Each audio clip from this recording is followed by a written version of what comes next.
వచ్చిన ఓ నగల ప్రకటన ఇంతటి రాజకీయ దుమారం రేపుతుందని ఎవరూ ఊహించలేదు. మొదట ప్రకటనలో నటి కృతి సనన్ ధరించిన దుస్తులపై సోషల్ మీడియాలో చర్చ మొదలైంది. ఆ తర్వాత బీజేపీ ఎంపీ నటి కంగనా రనౌత్ రంగంలోకి దిగారు.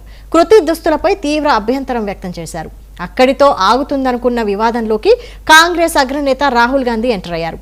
కృతికి మద్దతుగా నిలిచారు. దీంతో అసలు వివాదం దుస్తుల గురించా, మహిళా స్వేచ్ఛ గురించా, లేక రాజకీయ సిద్ధాంతాల పోరుగా మారిందా అన్న ప్రశ్నలు తెరపైకొచ్చాయి.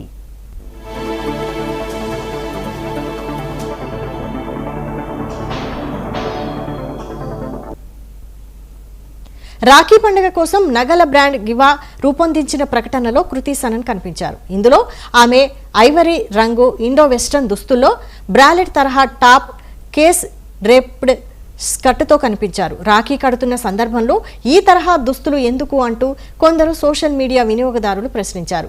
మరికొందరు మాత్రం ఆధునిక దుస్తులు ధరించడం వ్యక్తిగత స్వేచ్ఛ అని కృతికి మద్దతుగా నిలిచారు.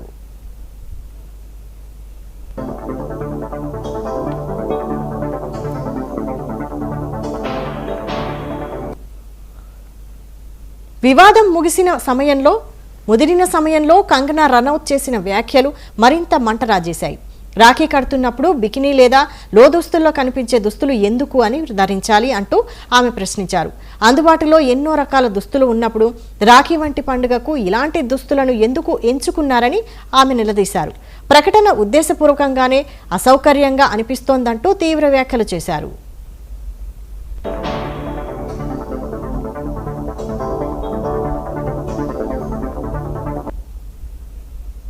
దీనిపై కృతి సనన్ ఎదురుదాడి చేశారు.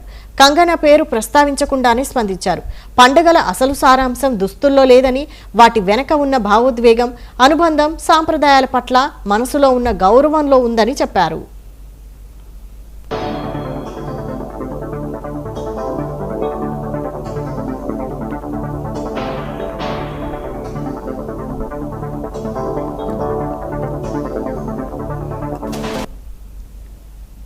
కృతి సనన్ చేసిన వ్యాఖ్యలను కాంగ్రెస్ అగ్రనేత రాహుల్ గాంధీ తన ఇన్స్టాగ్రామ్ స్టోరీలో షేర్ చేశారు.